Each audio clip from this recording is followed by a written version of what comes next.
Muy buenas tardes a todas y todos.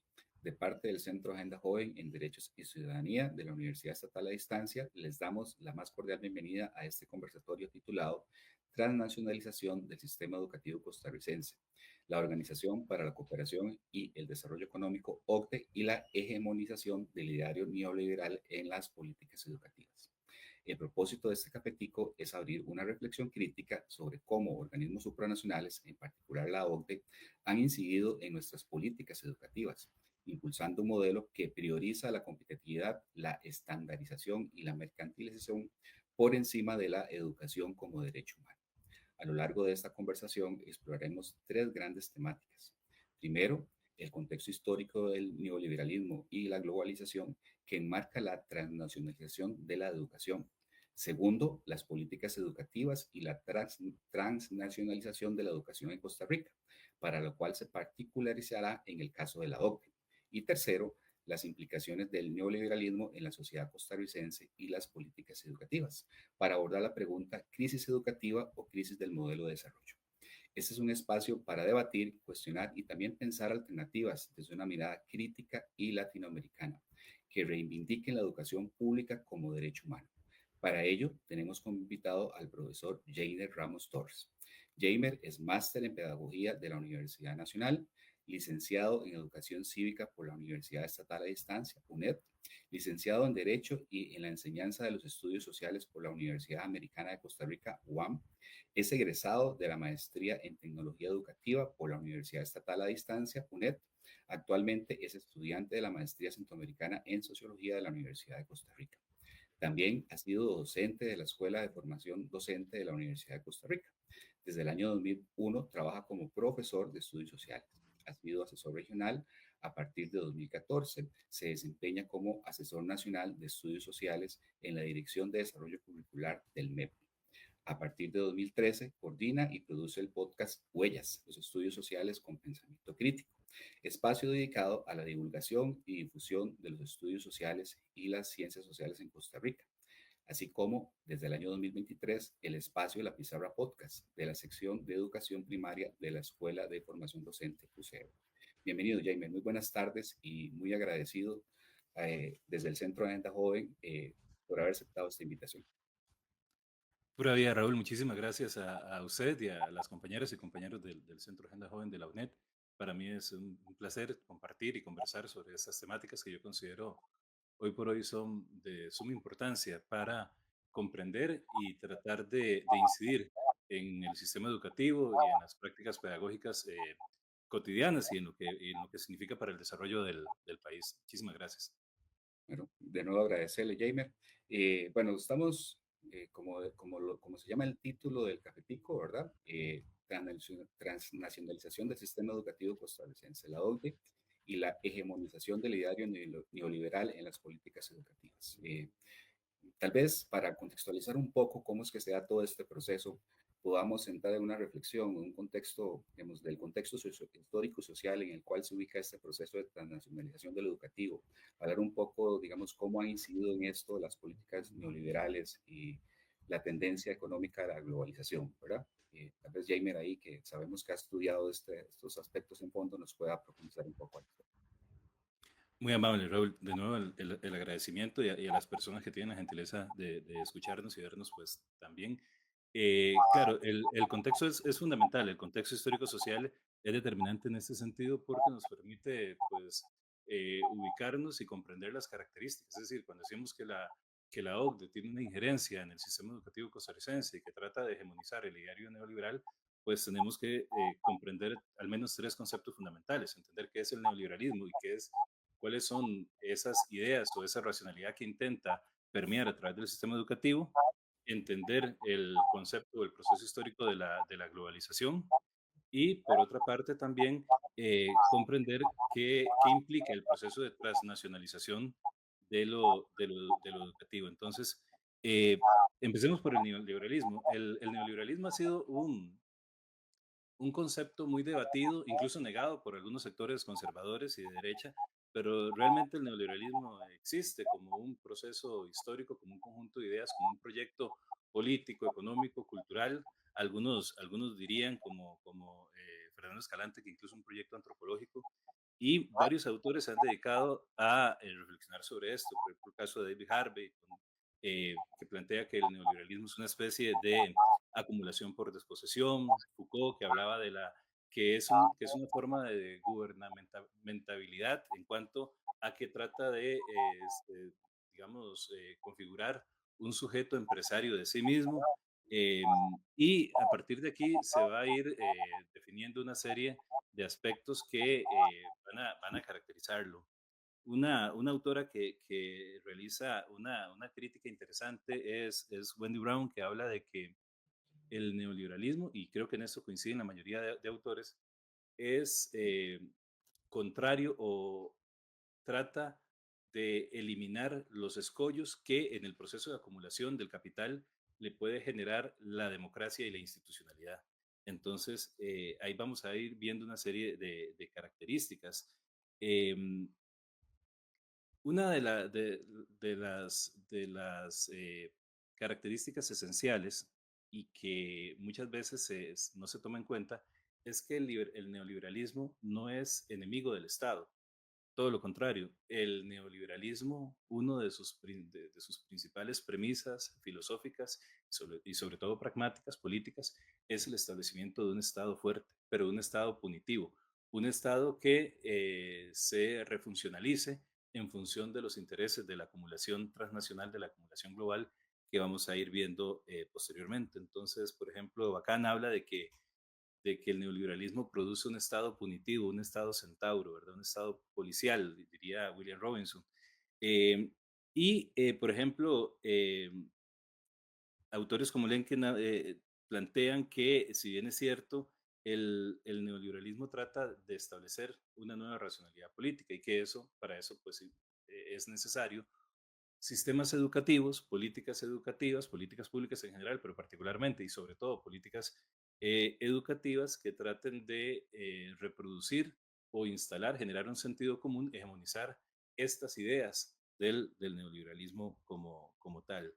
Eh, Vamos a ver, el neoliberalismo tiene dos momentos fundacionales que son el coloquio de Littman y la Sociedad del Monte Peregrino, una en 1938 y la otra en 1947. Estos primeros referentes del coloquio de Littman son una serie de economistas, en su mayoría, que empezaban a hacer ciertas críticas al liberalismo clásico, al liberalismo de David Ricardo, de John Stuart Mill, de Spencer, y que decían que de alguna forma los sectores o los grupos perdedores dentro del capitalismo, dentro del liberalismo, buscaban la forma de hacer resistencia y que la modernidad y el liberalismo estableció una separación y estableció límites a los principios o los intereses económicos, como por ejemplo los elementos normativos, la participación política, los derechos, eh, aspectos religiosos, es decir, y esto lo señalaba también Karl Polanyi en la Gran Transformación, o sea, el mercado, ¿verdad? Él decía una frase que por acá tengo, dice, la idea de un mercado que se regula a sí mismo era una idea puramente utópica. Una institución como esta no podría existir de forma duradera sin aniquilar la sustancia humana y la naturaleza de la sociedad, sin destruir al hombre y sin transformar su ecosistema en un desierto. Es decir, él decía que siempre las sociedades van a buscar dos cosas, orientar lo económico en función de algo más grande, ya sea lo religioso, ya sea lo moral, ya sea lo normativo, ya sea el honor, la pertenencia a un imperio, qué sé yo, el interés local, o bien que estas mismas instituciones producidas por la modernidad y el liberalismo iban a establecer limitaciones a el interés meramente económico. Ok, entonces estos autores de este grupo de economistas, como Hayek, como Rope, como Walter Lippmann, que es el que convoca la reunión, lo que buscan prever es que la sociedad siempre se va a defender del mercado. O sea, la idea de que el mercado se regula solo, eso no es de recibo para ellos. Y tienen una premisa, que es que la economía debe estar por encima de cualquier consideración moral, religiosa, cualquier derecho. Es decir, una prerrogativa ecológica o los derechos que tienen tal colectivo o las regulaciones fiscales que pueden limitar el proceso de acumulación, eso pues impide de alguna forma esa capacidad o ese interés de lo económico. Y lo otro es que impulsan una lógica de mercantilización de todo ámbito de la vida humana. Es decir, todo es susceptible de convertirse en mercancía, aunque por sus mismas características no lo sean. Es decir, se generan mercados ficticios para mercantilizar ciertas lógicas. Y en esto vamos a ver que la educación no escapa de esto. Eh, el otro momento fundacional del neoliberalismo es la Sociedad del Monte Peregrino en Suiza en 1947. Aquí lo que se busca es como, o lo que, o los grandes acuerdos a los que llegan este grupo de teóricos, estos economistas, es que se debe buscar incidir en las universidades, pero sobre todo se debe tratar de elaborar un sentido común. Y esto lo van a hacer a través de sociedades como la Sociedad Atlas y muchas otras fundaciones, sociedades en las universidades, a través de los medios de comunicación. Y estas ideas, pues, van a quedar como en stand-by en función de lo que es el mundo de posguerra, ¿verdad? Porque realmente aquí lo que ocurre es que al finalizar la Segunda Guerra Mundial, las ideas del keynesianismo, de la intervención del Estado, son las que van a ser hegemónicas, ¿verdad? No era un momento como para que después de que la clase trabajadora hubiese puesto los muertos en las guerras mundiales y que existiera, por ejemplo, la Unión de Repúblicas Socialistas Soviéticas y que hubiera toda una lógica diferente de acumulación en cuanto al capitalismo, pues estas ideas del neoliberalismo fueron meramente, digamos, marginales. La década clave para el resurgimiento o la situación histórica del neoliberalismo es la década de los 70, es el momento de la consolidación histórica con la llegada de Ronald Reagan, Margaret Thatcher y sobre todo el papel decisivo de Milton Friedman y los denominados Chicago Boys, ¿verdad? La Universidad de Chicago, eso juega un papel determinante. Esta década de los 70 es muy importante comprenderla porque aquí se van a producir una serie se produce una crisis estructural del capitalismo, una crisis de acumulación, es decir, el modelo keynesiano, fordista, keynesiano se agota en el sentido de que ya no puede, o sea, ya no genera margen para la acumulación. Entonces, el capitalismo y a través del neoliberalismo que empieza a hegemonizarse y vamos a ver de qué manera, en qué lugar, pues va a desarrollar una serie de transformaciones y va a generar la condición de posibilidad para el proceso de globalización y posteriormente de transnacionalización. En la década de los 70, como todas y todos saben, se da la crisis de los hidrocarburos, la crisis de los energéticos, la devaluación del dólar, se abandona el patrón oro, ¿verdad? No vamos para no excedernos mucho, se da el proceso de esta estanflación, ¿verdad? Que es un estancamiento de la economía, pero con inflación. Y los países, por ejemplo, de la OPEP, empiezan a generar muchísimo crecimiento económico y este crecimiento económico es colocado en los bancos y es a la vez situado en los países del sur global, de los países periféricos, de forma tal que Latinoamérica se endeuda, por ejemplo, considerablemente para, de una u otra forma, incentivar el modelo de intervención del Estado, ese rol redistributivo del Estado. En este sentido, cuando surge esta crisis de finales de principios de los 70, pero que se extiende sobre todo con esta inflación, se da la denominada crisis de la deuda externa. Es decir, los países habían recibido muchísimo dinero de los bancos transnacionales, del Banco Mundial, del Fondo Monetario, qué sé yo, a un interés bajo, pero los intereses de un pronto a otro por medidas que se toman desde el centro, desde los países imperialistas de Estados Unidos, por ejemplo, van a tener una afectación y van a generar la crisis de la deuda de los años 80. Es aquí muchos países, por ejemplo, México en 1982 declara impagable la deuda y esto hace que se replantee, se dé el escenario propicio para la instalación. Pero la situación histórica del neoliberalismo la vamos a encontrar en 1973. Es el escenario, el experimento chileno, la dictadura de Augusto Pinochet, ¿verdad? La influencia que tienen la Universidad de Chicago, la Operación Cóndor, posteriormente la doctrina del shock.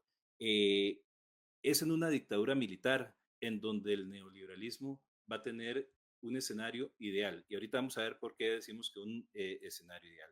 De hecho, en 1981, en noviembre de 1981, la reunión de la Sociedad del Monte Peregrino se lleva a cabo en Villa del Mar, en Chile, ¿verdad? Donde Milton Friedman va a tener un papel determinante. Y por esos tiempos, por ejemplo, el 9 de abril, Hayek hace una afirmación que nos resulta, ¿verdad?, espeluznante en lo que significa esto. Dijo al famoso, célebremente, ¿verdad?, periódico El Mercurio de Chile, el 9 de abril, dijo Hayek: evidentemente, las dictaduras entrañan riesgos, pero una dictadura se puede autolimitar, y si se autolimita puede ser más liberal en sus políticas que una asamblea democrática que no tenga límites.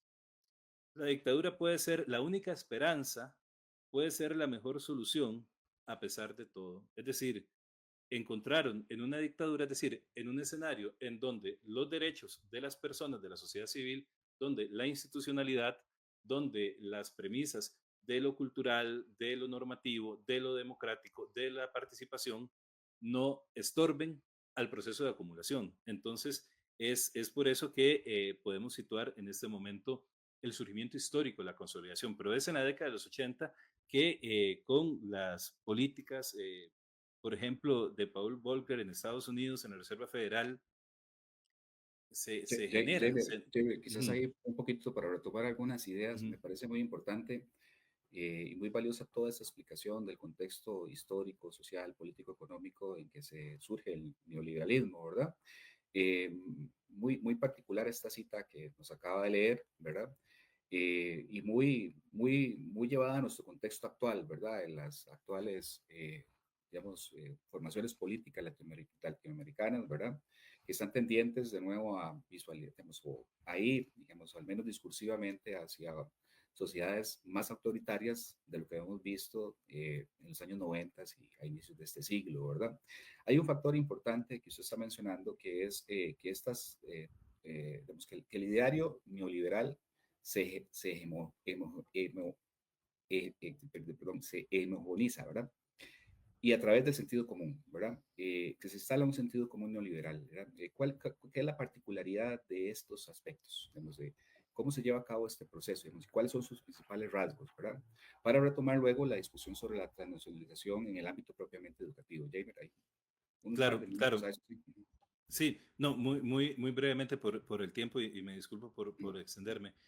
Para concretar, cuando decimos que la OCDE realiza un proceso que contribuye a la hegemonización del ideario neoliberal, pues entendamos o discutamos qué implica ese ideario neoliberal, cuáles son las premisas, ¿verdad?, del neoliberalismo, que se diferencian incluso de las del liberalismo clásico.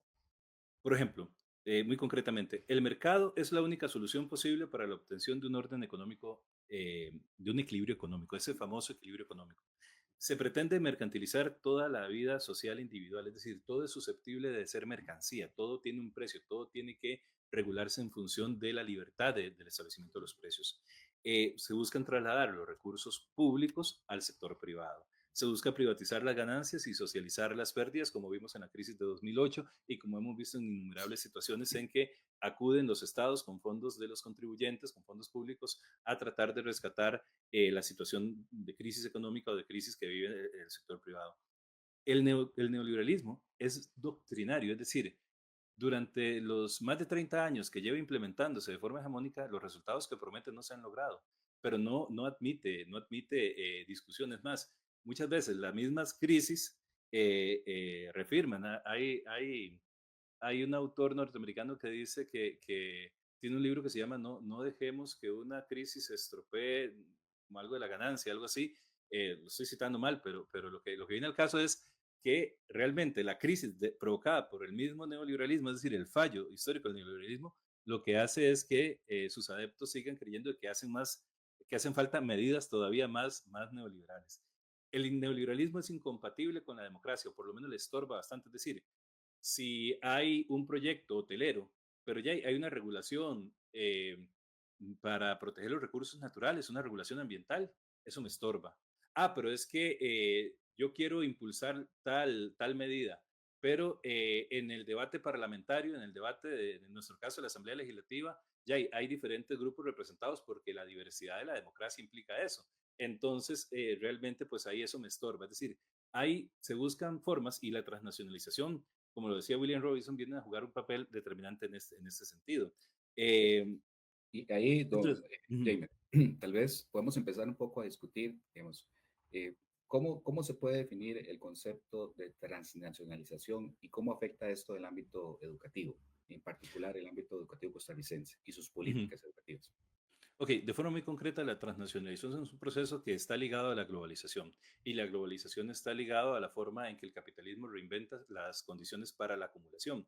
Es decir, es la forma en que se supera la lógica que viene desde ese keynesianismo, desde el Estado-nación, del mercado internacional, a un escenario en donde se trasciende o se refuncionaliza el Estado para que el capital fluya con todavía más libertad. Es decir, las limitantes que establece el Estado-Nación a través de la transnacionalización, a través de los instrumentos, llámese en los 90 programas de ajuste estructural, llámese a inicios de este siglo los tratados de libre comercio, buscan de alguna manera, llámese las agencias calificadoras del riesgo, es decir, un país puede votar democráticamente, digámoslo así, con las críticas que hay de la democracia instrumental y con todo lo que implica, ¿verdad?, el juego democrático, una lógica capitalista, pero digamos, el pueblo puede votar y elegir un determinado gobernante que tiene una serie de ideas para hacer valer los derechos de las personas, de la sociedad y de la gente que lo votó.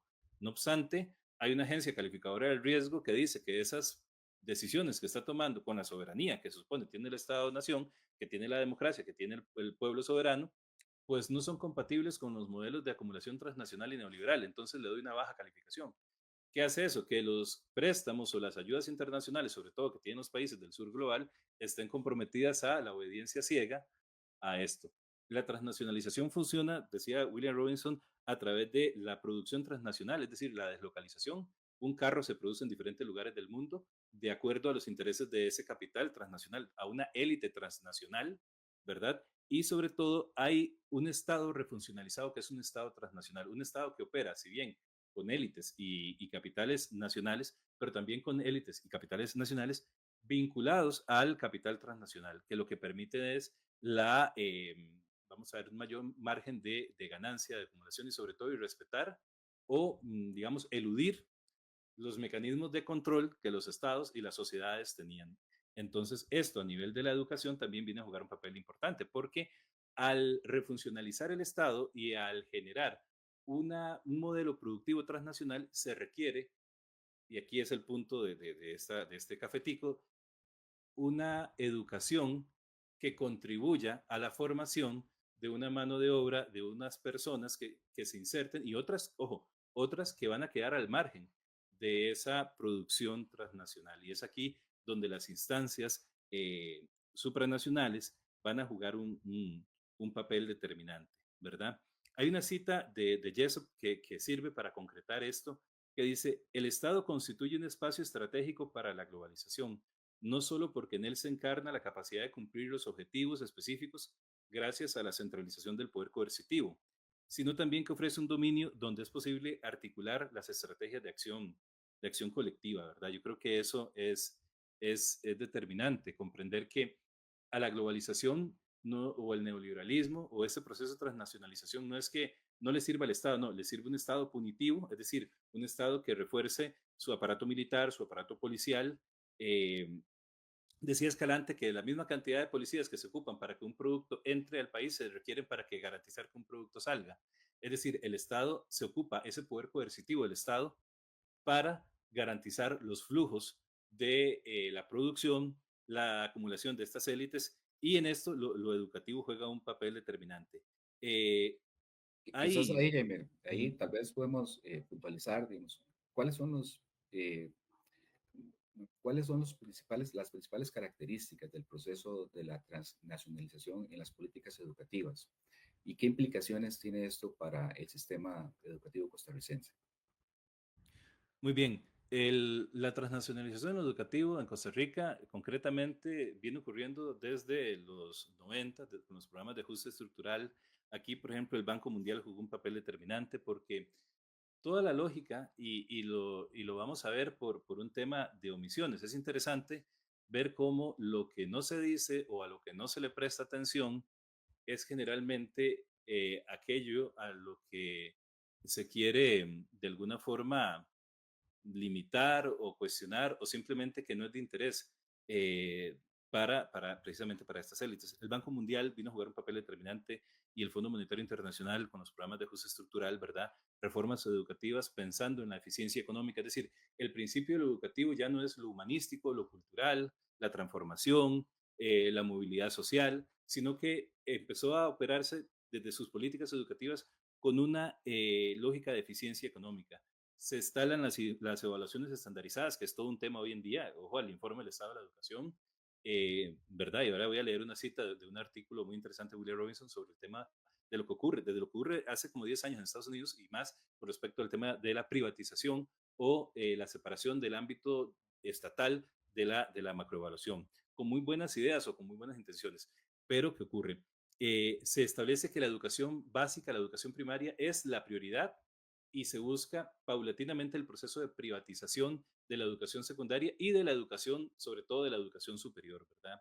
Eh, y las competencias, las habilidades, los perfiles de salida, es decir, la teleología educativa, se vincula fuertemente a la formación de un capital humano de competitividad, como vos lo decías, ¿verdad? Se empiezan a hacer el Fondo Monetario, por ejemplo, en materia de políticas educativas, se empieza a hacer cuestionamientos financieros sobre el gasto. No se habla de inversión, no se habla no, del gasto. La educación es un gasto, ¿verdad? Porque ellos parten de que la educación debe ser la educación de calidad, ojo con el concepto de calidad también de la educación, debe estar reservada a unas élites que tienen el derecho de gobernar, mientras que el conjunto, el 80% de la población del mundo, tenemos un rol de proletarizarnos, de precarizarnos y de fungir como piezas en este engranaje de la acumulación.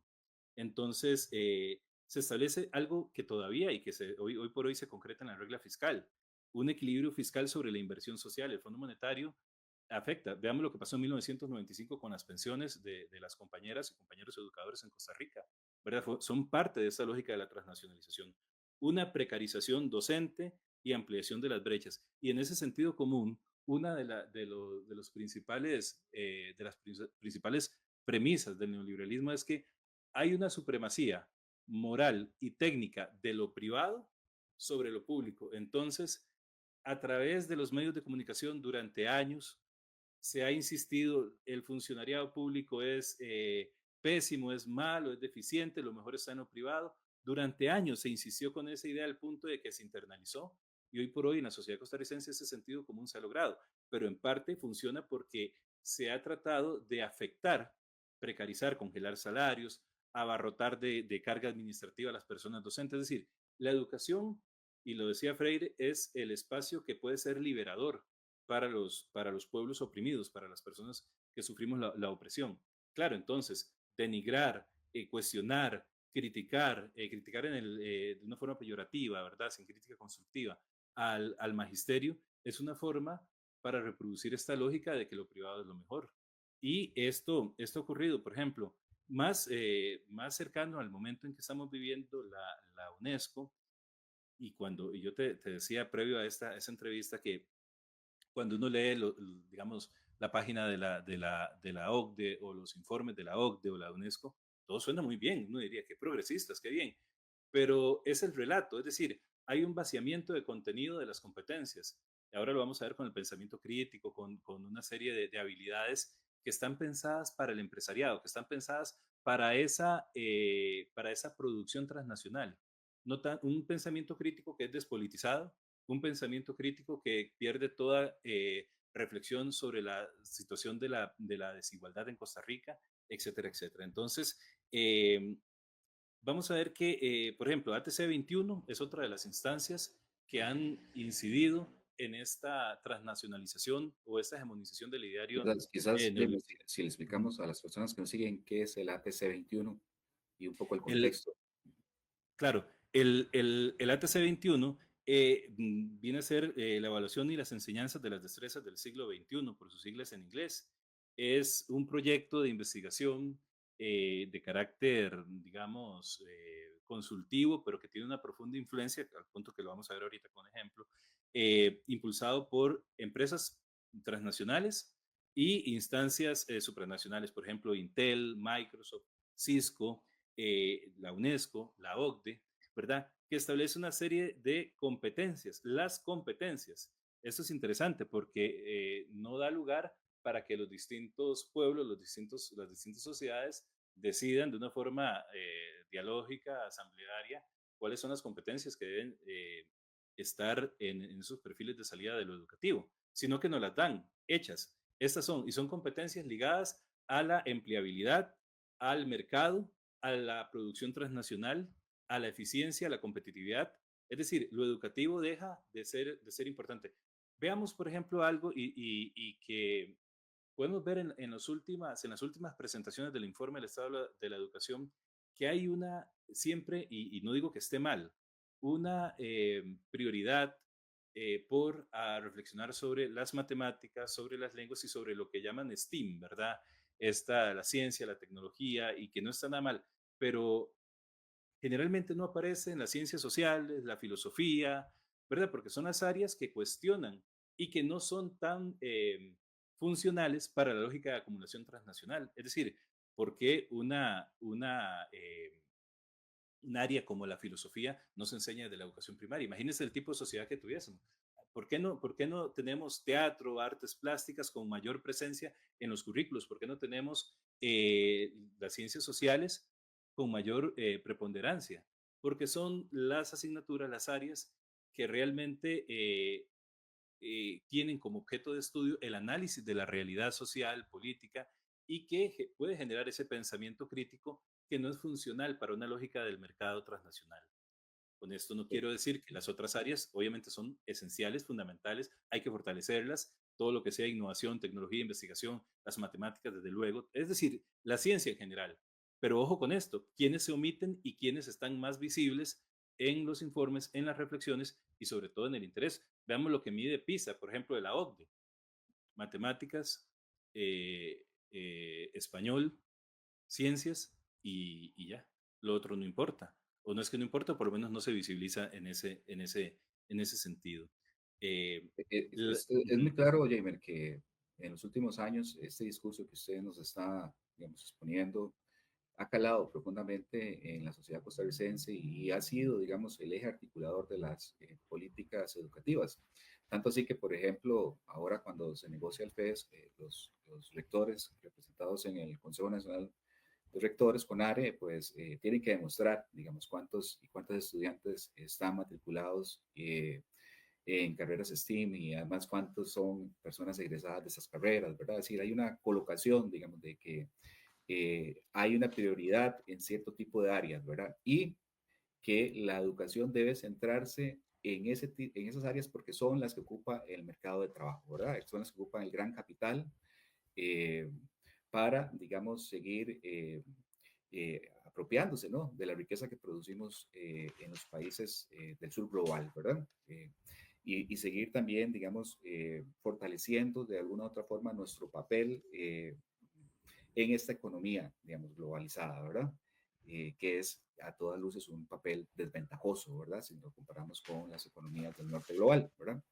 Eh, ¿Cuáles son, digamos, las principales incidencias de la OCDE, en este caso, ¿verdad? En las políticas educativas costarricenses. ¿Cuáles son las principales características de cómo incide la OCDE en la construcción de las políticas educativas? A qué nos llama la OCDE como Estado que se ve reflejado, digamos, en acciones concretas del MEP y las universidades públicas eh, y en el accionar, digamos, institucional sobre la educación costarricense?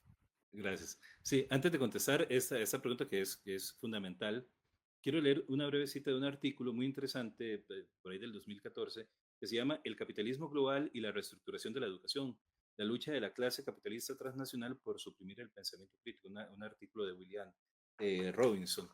Y con esto voy a concretar y señalar, digamos, algunos aspectos. Son realmente tres elementos que aglutinan, por decirlo así, esta forma de operar.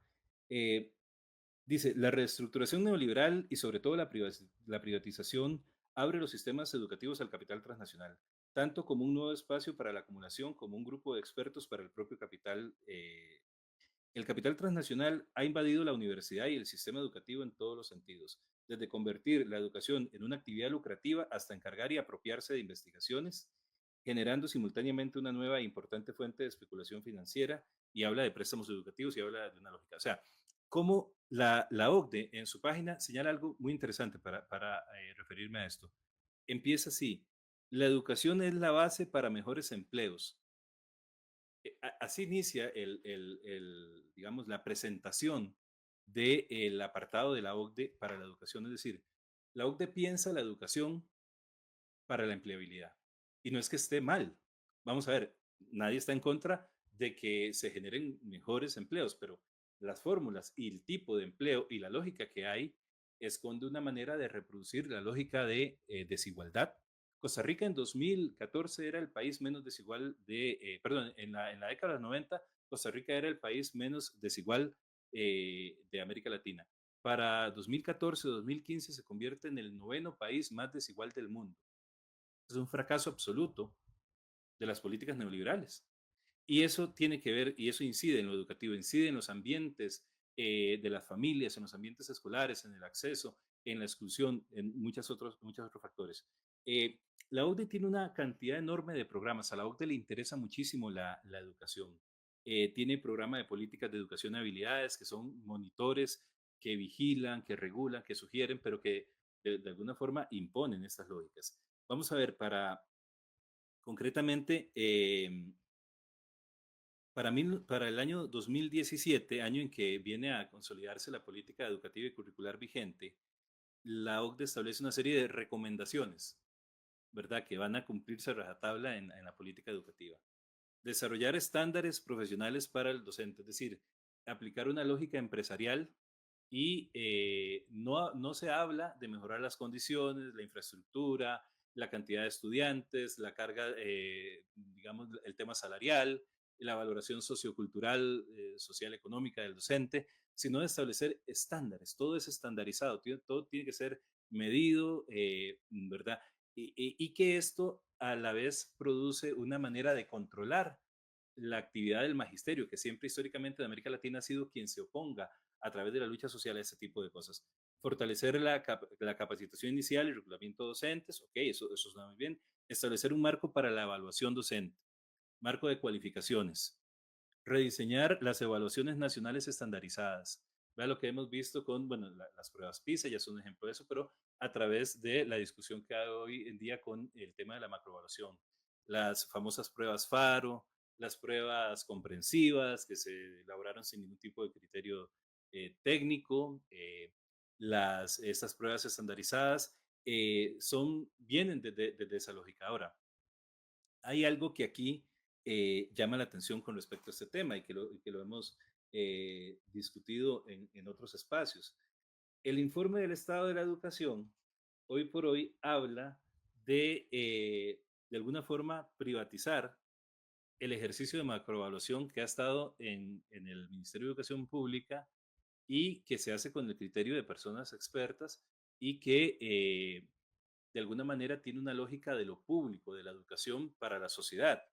Eh, Hay una cita en este artículo y situaciones que se dan en Estados Unidos que, por ejemplo, hablan que hay una privatización, una mercantilización de la revisión de las pruebas estandarizadas, es decir, empresas contratan no a docentes, no a especialistas en pedagogía o en evaluación, sino a trabajadores que reciben un salario precario por revisar una cantidad determinada de evaluaciones por hora, así, a estilo maquila, por hora, donde muchas veces lo que se busca es que este ente privado, esta empresa privada, justifique la forma de desfinanciar aún más. Es decir, ve que esa lógica, invertimos tanto por estudiante, una lógica perversa completamente. invertimos tanto, o sea, no, no, ni siquiera dicen invertimos, dicen gastamos tanto por estudiante y vean los resultados. Es decir, hay todo un debate por la evaluación, que si la evaluación debe seguir siendo estandarizada, contextualizada, si debe ser más participativa, regionalizada, qué rol asume el Ministerio de Educación. Pero claro, siempre desde una lógica de lo estatal, de lo social, del servicio público, no de la mercancía que estas instancias buscan desarrollar. Y, Fortalecer estándares y- mínimos es y otra ahí, de las formas. Ujú. y ahí Perdón. decir un poco también, ¿verdad? Que toda esta discusión que se genera, digamos, de cómo se evalúa los resultados de digamos, de los aprendizajes en la educación costarricense, pasa por lo que ya usted mencionó, por las pruebas PISA, ¿verdad? Que son controladas, manejadas, y además el Estado tiene que pagarle una cantidad de recursos exagerados a la OCDE para que estas pruebas puedan ser aplicadas en el país, ¿verdad? Lo cual es muy grave, ¿verdad? Como usted nos dice, pues todo el tema de la evaluación y la estandarización de la evaluación es una tendencia global, ¿verdad? Que pues lo que busca es medir aprendizajes y capacidades que tendrían las personas estudiantes para insertarse en el mundo del trabajo y no necesariamente en una sociedad justa, humanizada, que busque la igualdad, ¿verdad? Que, en donde se pueda discutir libremente ideas, el arte, ¿verdad? Posicionamientos políticos y demás, ¿verdad? Entonces, Ujú, yo creo que podemos sintetizar, digamos, digamos, las principales incidencias de la OCDE es generar una política educativa orientada al mercado de trabajo, es decir, que la gente aprenda lo que va a ocupar en el mercado de trabajo, ¿verdad? Eh, Poniendo, digamos, énfasis en la educación primaria, ¿verdad? Diciendo que se tiene que financiar la educación primaria con especial particularidad, ¿verdad? Pero atendiendo también, digamos, a los sectores económicamente más vulnerables, ¿verdad? Y luego de ahí, más bien, lo que dicen es la responsabilidad económica debe pasarse a las familias, al sector privado, ¿verdad? Hasta el punto que, pues, como lo vemos, yo creo que es una política ujú, muy clara, digamos, es una situación muy clara que se está dando y que se demuestra en las negociaciones del FED, ¿verdad? Se sugiere, digamos, en algunos puntos que la educación superior debe ser privatizada, ¿verdad? Y ujú, ujú. eso se refleja, digamos, en la eh, lamentable disminución del presupuesto de las universidades públicas en este país, ¿verdad? Luego la Claro. estandarización de la evaluación, ¿verdad? Eso es otro factor muy claro para podernos comparar entre países, para saber cuáles países tienen más potencialidad, digamos, las personas, digamos, estudiantes, digamos, para insertarse en el mercado del trabajo. Y luego otra cosa muy importante, ¿verdad? Es que esos procesos de evaluación ignoran por completo lo situado, lo contextual, ¿verdad? Lo que Ujú, verdaderamente nos preocupa y nuestra cotidianidad como sociedades, ¿verdad? Para favorecer, digamos, una evaluación que solo se preocupa por cosas que realmente a quien les entra o tienen un interés centrado en eso es al gran capital, ¿verdad? Y aquí hay un gran tema de discusión, ¿verdad? Porque todas estas políticas de transnacionalización ignoran, digamos, los modelos, digamos, críticos pedagógicos surgidos de América Latina, ¿verdad? ujú. Correcto. Que precisamente mencionaban la necesidad siempre, digamos, aquí está Freire, de dar una educación situada, contextual, histórica, que dé sentido a la persona, ¿verdad? Y no necesariamente educar para la inserción en el mercado laboral. Y Ujú. digamos, en este sentido, y un poco para ir ya cerrando, porque tenemos 47 minutos de cafetico, ¿verdad?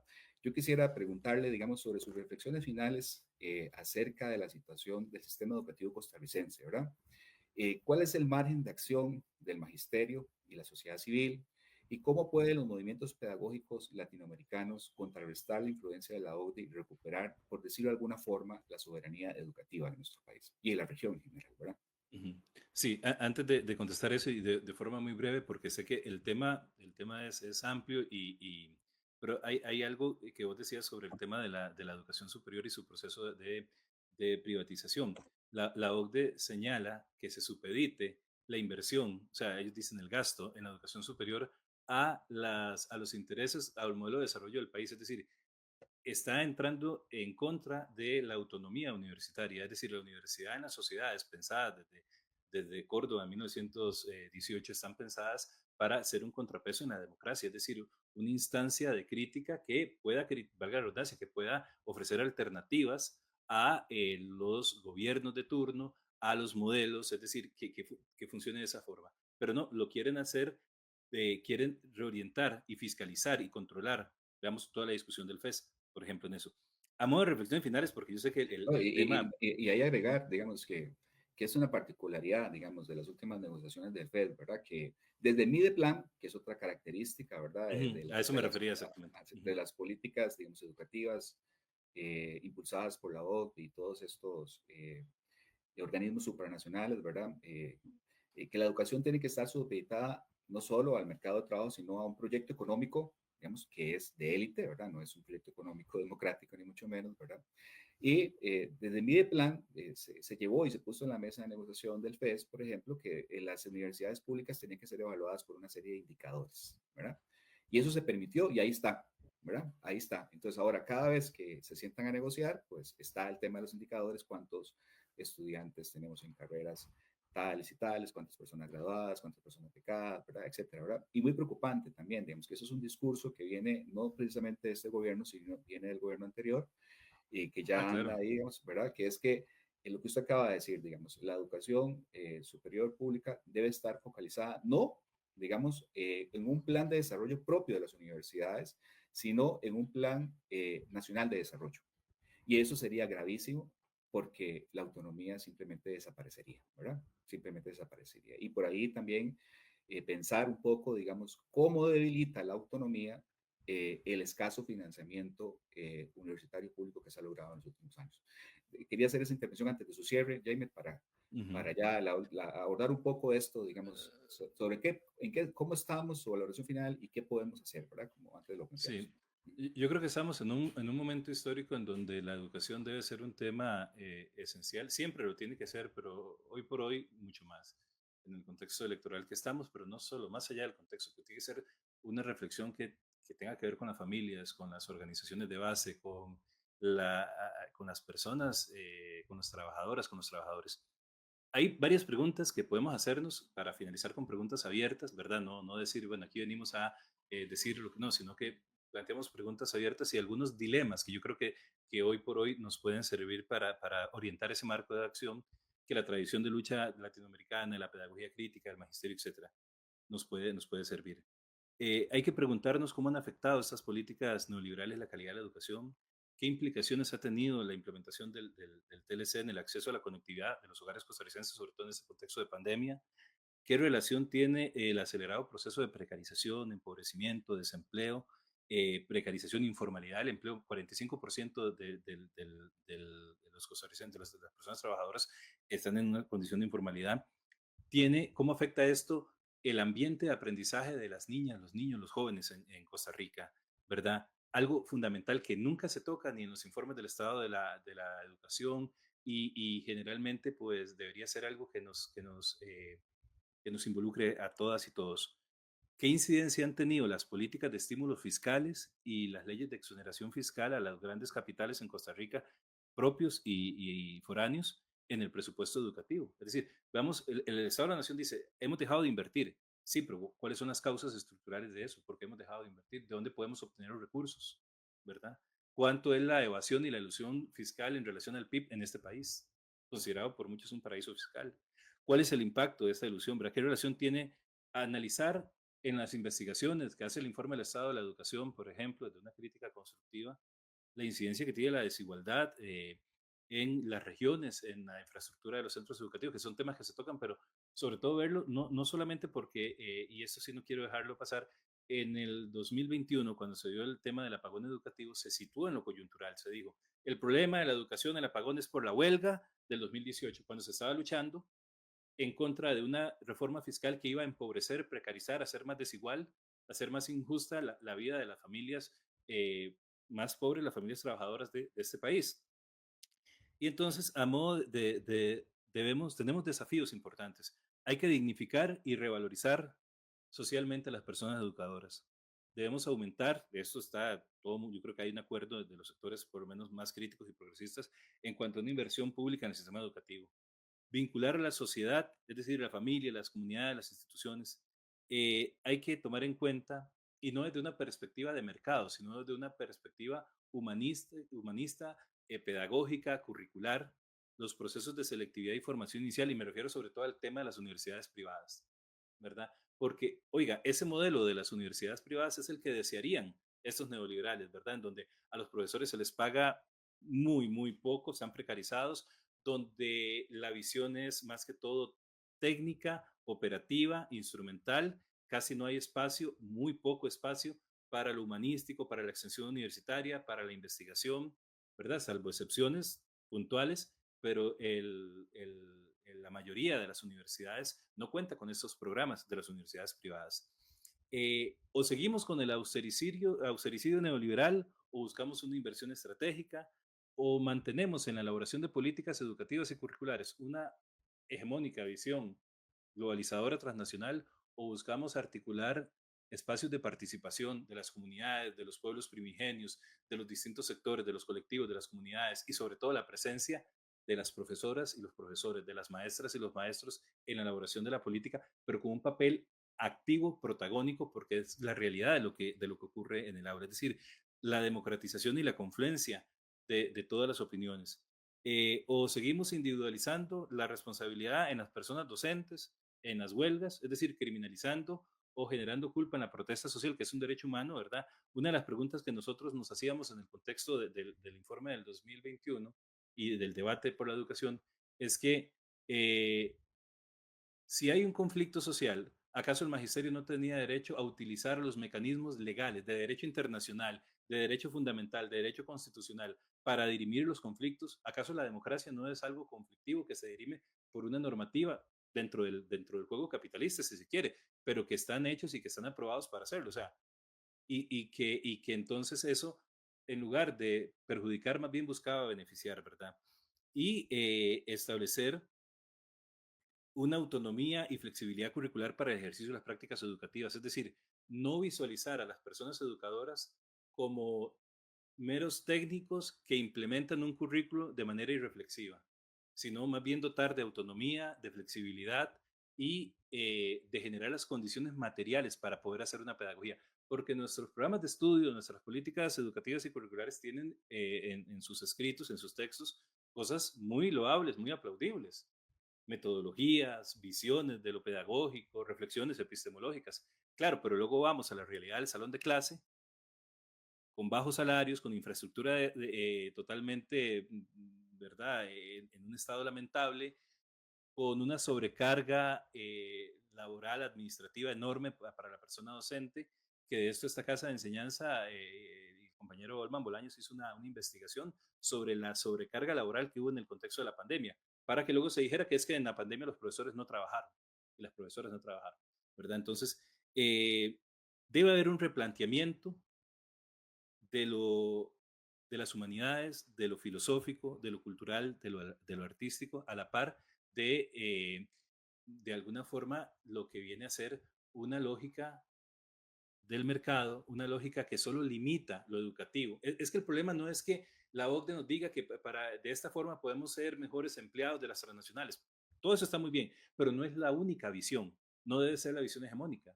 Lo humano, la empatía. Cuando se habla de las habilidades, y le prometo, Raúl, que con esto termino, cuando se habla de las habilidades eh, y de las competencias, esas competencias son hegemonizadas desde la OCDE, desde ATC 21. ¿Por qué no hay competencias que hablen de la solidaridad, del apoyo mutuo, de la empatía, del trabajo colaborativo, de la organización comunal?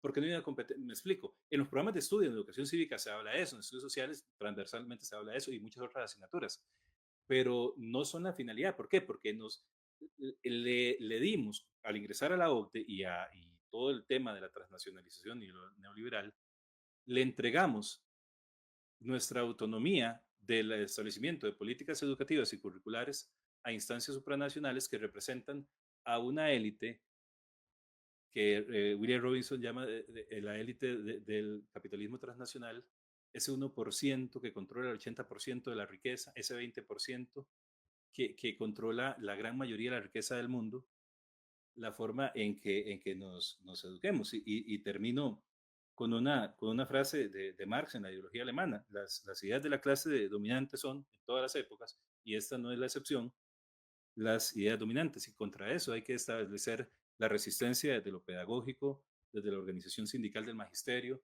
desde la labor cotidiana que yo sé, estoy convencido que hacen nuestras compañeras y compañeros en los salones de clase, y desde el ámbito de la universidad, ¿verdad? La teoría con práctica y la práctica sustentada en esa teoría.